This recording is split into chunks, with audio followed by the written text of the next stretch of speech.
Welcome, everybody, to the New York Jewish Film Festival. I'm Rachel Chanoff, and we are thrilled and delighted that you're joining us this afternoon and also joining us for hopefully many films in this festival, which our festival, as many of you know, is a collaboration between the New York Jewish Museum, the Jewish Museum, and the Film at Lincoln Center. And we have a whole eclectic array of films for you that really explore the breadth and depth of the Jewish experience. We're honored and delighted to be shown this film on Broadway and to have the filmmaker, Oren Jacoby, with us here today. So welcome, Oren. Thank you, Rachel. I also want to thank actually the distributor of this film, Menemsha. And I want to ask you, what was the genesis of this story? Why did you make this film? Well, to use a theater story as a way of an intro, when I was a young theater director, I met the great Polish innovative director, Jerzy Grotowski. And I was right out of drama school, and I was asking him for advice and how do you find the right path for you as an artist, and where do you look for your inspiration, and how do you pick the things that you work on? And Grotowski told me that directors, writers, artists of all kinds think they're making choices, but what they're really doing is they're giving in to temptation. And that you'll have the best chance in life if you give in, if you succumb to the temptation, which is going to be most rewarding in the long run. And so really my career as a filmmaker has been succumbing to one temptation after another. And this film, the temptation came in the form of a conversation at a New Year's Day party in the Upper West Side that my wife and I go to every New Year's practically. Not this year because of COVID, but at that party a couple of years ago, I was introduced to Pat Schoenfeld, who at the time was just on the verge of her 90th birthday. And she was the widow of Jerry Schoenfeld, who'd been the sort of the titan who ran the Schubert organization, was one of the main movers and shakers of Broadway theater for 50 years. Pat told me that her late husband had written a memoir and that she thought it would make a great documentary. And she said, could you make a movie about Jerry? And I said, well, let me read the book. And I looked at the book and I thought, well, unfortunately, Jerry's not around. And so his particular insights won't be available to us except, in the form of this book, which won't really translate to a film. But there's a wonderful story in here in this book that we could tell. And Pat was very excited by that idea. And we went out, and she remarkably was the sole fundraiser. I mean, together we did it, but really it was Pat was the motor who drove it. And, from the ages of 90 to 91, she beat the bushes and raised over $1 million to make this movie. Wow. One of the extraordinary things I think about this movie is you navigate so many crucial topics. There's the love of theater, there's real estate, there's New York history, there's politics, there's actors, there's the artists and artist process. And it's so, each one of them could be a documentary. So can you talk about being able to navigate and balance all of these deep and rich topics and somehow making a puzzle of it? That's a great question. I mean, you've really put your finger on the challenge of this film. And I think for some people, they look at it and maybe they don't see the forest because they see all the different trees. And for me, the exciting thing was when I read Jerry's book and then also read another wonderfully informative book by Michael Riedel, the New York Post theater writer, who wrote a book called Razzle Dazzle that covered a lot of the same ground that Jerry's book had covered, partly because Michael had been a kind of confidant of Jerry's and had gotten some of the stories that Jerry hadn't included in his book and was able to package it in a kind of more of a narrative format. But from Michael and Jerry, I got the sense that I'd never had, although I was a theater lover and a theater director and had been going to Broadway theater since I was 10 years old and lived through a lot of this history. It had always seemed to me this very complex, inchoate kind of amalgam of different strivings that just happened to be in this one geographical area. And it had never occurred to me that there really was a narrative, that there was a story that connected all these shows and the development of Broadway over these years. And really what that story was how artists and businessmen or women were able to find a path to keep reviving the spirit that made Broadway a special destination for theater. That they understood that Broadway was this place where you had to find things that appealed to a wide audience, but you also had to look after the art form of theater. This is something that Jerry Schoenfeld said. He said, we're competing with movies and sports and television, and all they have to do is make money. They provide entertainment and they get paid to do it. We're providing entertainment, but we also are the sort of guardians of this art form, which is drama and theater and the art of musical theater. And I think everyone involved in Broadway takes that dual responsibility seriously. They have to make money, but they also have to find a way to advance the art form.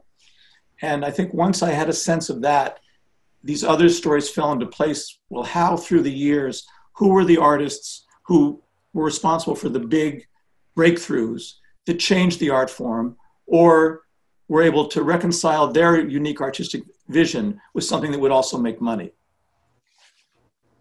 You really capture the whole ecosystem, which I don't think I've ever seen it like both in depth on every topic, but also looking at the whole ecosystem. So that was just. We were able to identify a couple of different strains, really 3 different strains or themes that ran through all of these years, which gave it a kind of coherence, which, helped us pick which plays we put, who we interviewed. But to us, the important things were, one, that through the years, there were, every decade or so, there was a breakthrough artist where I think I had always thought that the big successes on Broadway were commercial producers thinking, what's the lowest common denominator that we know we can sell tickets? And what we discovered when we picked the plays that had really been the turning points, they were whether they were plays or musicals, they were shows that in some incredible way broke new ground, where some artist had a vision of a different kind of thing of what theater could be. And that was true for Michael Bennett when he did Chorus Line. It was equally true for Trevor Nunn and Andrew Lloyd Webber when they did Cats. It was equally true for August Wilson when he wrote Ma Rainey's Black Bottom. These were artists who said, this is something that's never been seen before, that they were willing to take a chance to put their artistic reputation at stake. And then they found producers who were willing to put their money at stake, betting on this new form. And so that was one of the discoveries. The other discovery was that, it's interesting being in the New York Jewish Film Festival. In a way, the theater that existed in New York and in Broadway when our story starts was much more Jewish than the theater that exists on Broadway today. But I think the reason for that is one of the great values of the Jewish tradition, which is a belief in humanity and in, not being true to your own faith, but also being understanding and accepting of all different kinds of people. And I think the great journey of Broadway over the last 50 years has been a growing diversity of accepting different voices, different ethnicities, different people with different sexual preferences, people of different, ethnic groups. And the writers and the directors and the actors have represented that change, but so have the audiences. It's so interesting that you say that, because as the programmers, when we were looking at the film, which we loved so much, and we were like, but is it Jewish? What about it is Jewish? Except so many of the creators in it are Jewish, the creators, the producers, but really when you talk about theater, as we do in the film, as kind of just empathy creation, and you think about empathy is so key to Tikkun Olam and repairing the world, that it felt very Jewish, actually, on the whole. But I'm also interested. Go on. No. Finish your thoughts. I was going to say that, and I was interested that you took the nap. You also had this extra layer on top of it, which I thought was very, bold move, because it's so hard to do that. You thread the history of the creation of one contemporary play on top of it. Well, ironically, the play that we originally had planned to follow through the course of the season was a much more familiar play to everybody. We were going to follow the revival of My Fair Lady. But after initially Lincoln Center and everyone involved in the production had signed off and said we could be there, suddenly just before rehearsal started, they got cold feet. And they were afraid to have us in there filming while the director was working on the scenes with the actors. So we had to regroup quickly. And at that point in the production, everybody had been telling us, interview after interview, producers, directors, actors, everyone was saying they were scared that the play, as opposed to the musical, was being threatened on Broadway. That there weren't enough plays because commercially, musicals, it was so much easier for musicals to make money.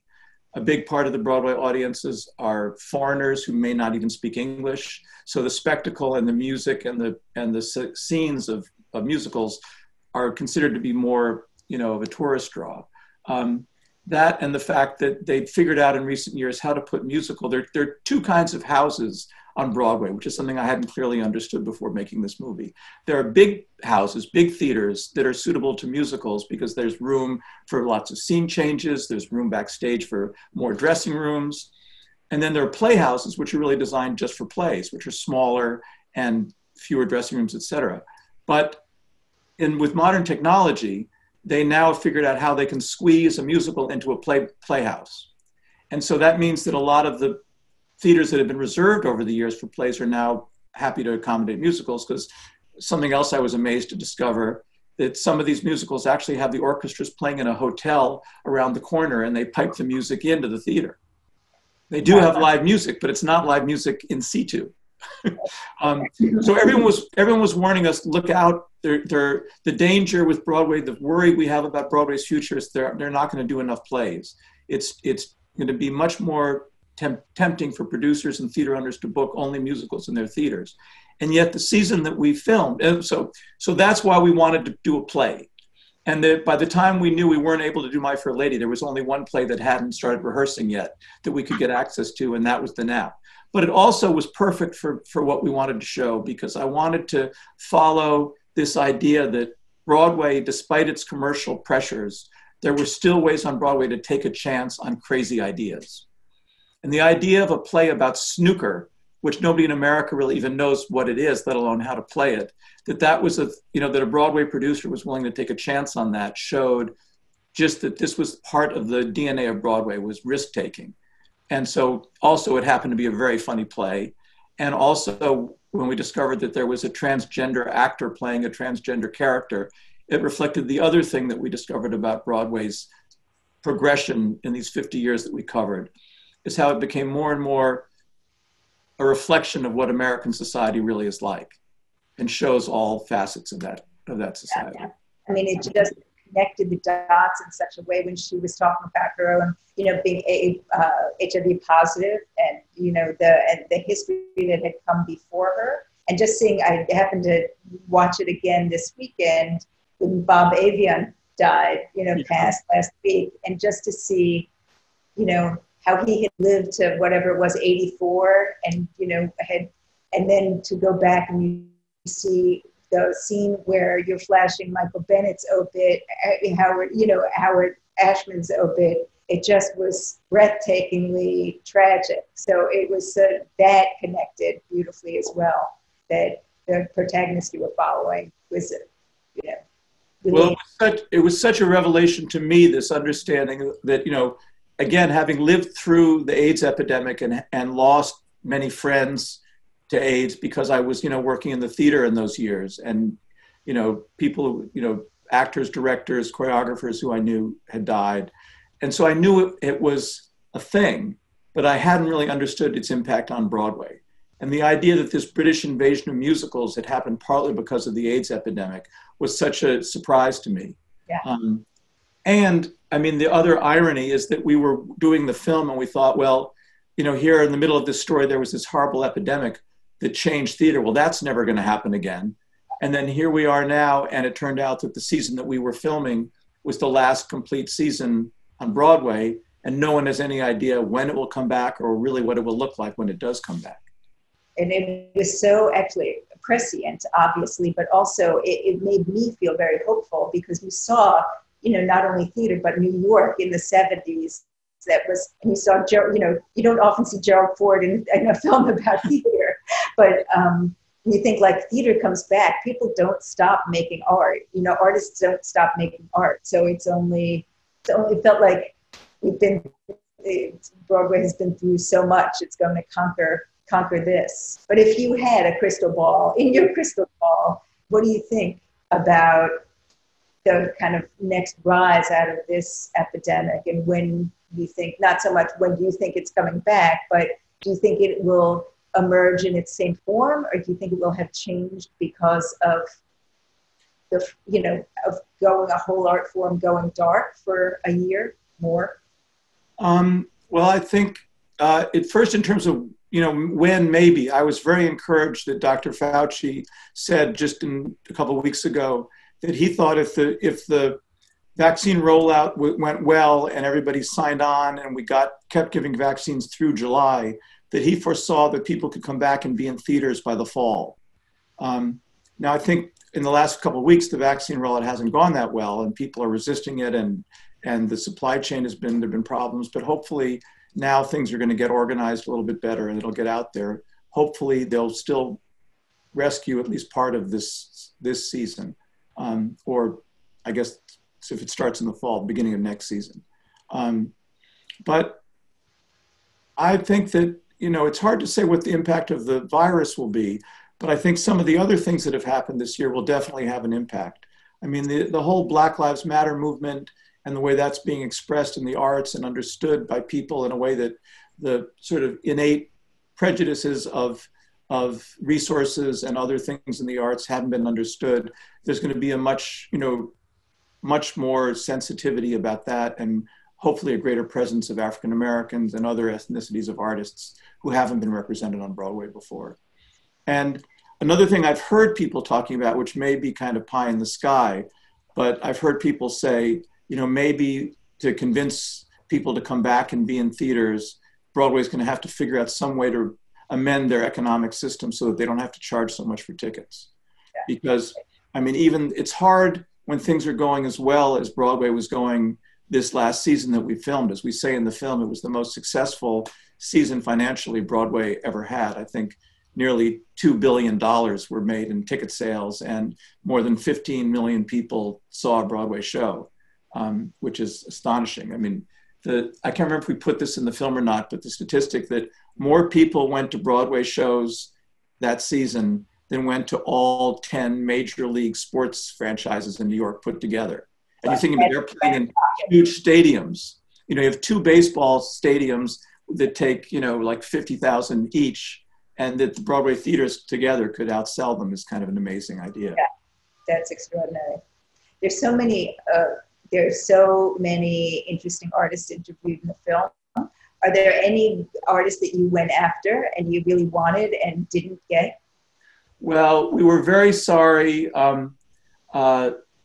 Lin-Manuel Miranda was so busy when we were filming. He was doing Mary Poppins. He was doing another TV thing that he had to do. I think he was getting awards at the White House and doing all kinds of, you know, so we didn't, unfortunately, he couldn't be in the film. And Audra McDonald is somebody else that we really wanted, who was, again, just too busy, too many other things going on, that when we were shooting, we weren't able to work out a date. But fortunately for Lynn, we got some great archival footage of him performing in Hamilton and performing the record album idea of Hamilton at the White House before he found the way to the music. And how did you, I mean, what was your archival process just to go through?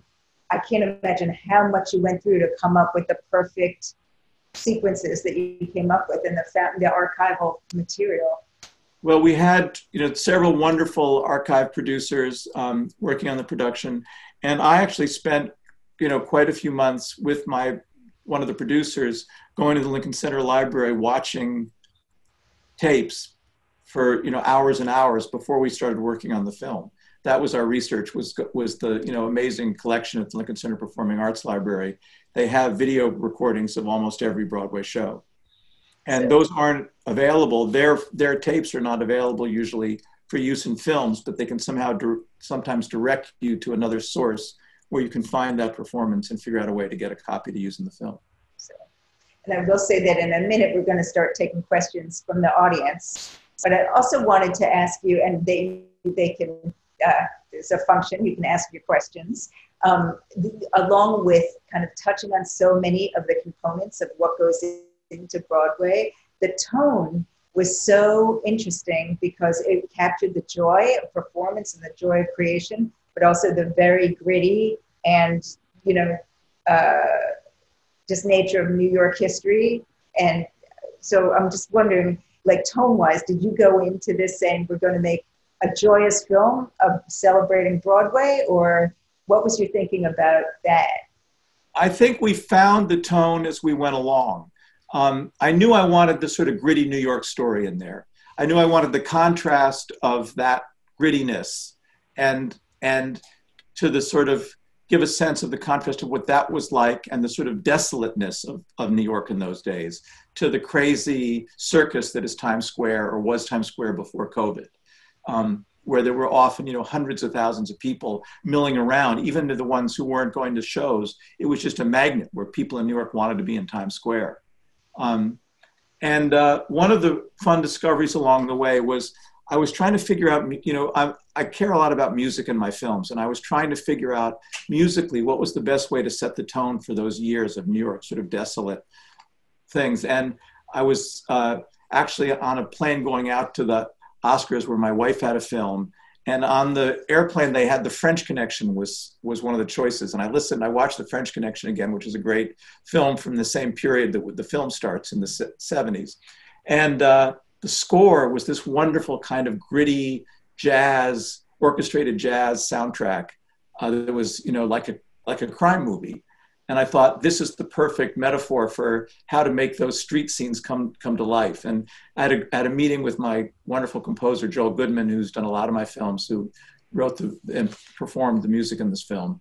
And he loved this idea. And then he turned me on to a few other movie soundtracks from that period.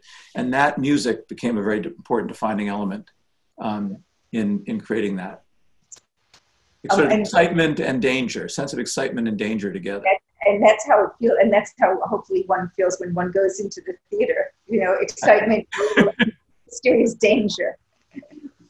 And what's the trajectory of this film? Do you know where, have you been doing the festival circuit with it, or what's the... It premiered in a couple of festivals. It premiered at the Hamptons Film Festival and then Doc NYC in New York City. It's been around the country now in a lot of different kinds of festivals, a number of other Jewish film festivals. We got a prize, I think at the Philadelphia Jewish Film Festival, Best Documentary. And we're talking to distributors both in this country and abroad, and we hope to have news very soon of a way to have it streaming or broadcast somewhere. Yeah. So it's so interesting to see a film that's so full of, I mean, it just is very hopeful and joyous as well, and nostalgic in a way, because of course you see so many of your favorite film theater pieces and just makes you want to go revisit, you know, them. So, and I'm so interested in what you're doing next, because you work on such an eclectic array of projects. So, well, yeah, I think that's because when I started my career, I did a couple of films about the Soviet Union and Russia.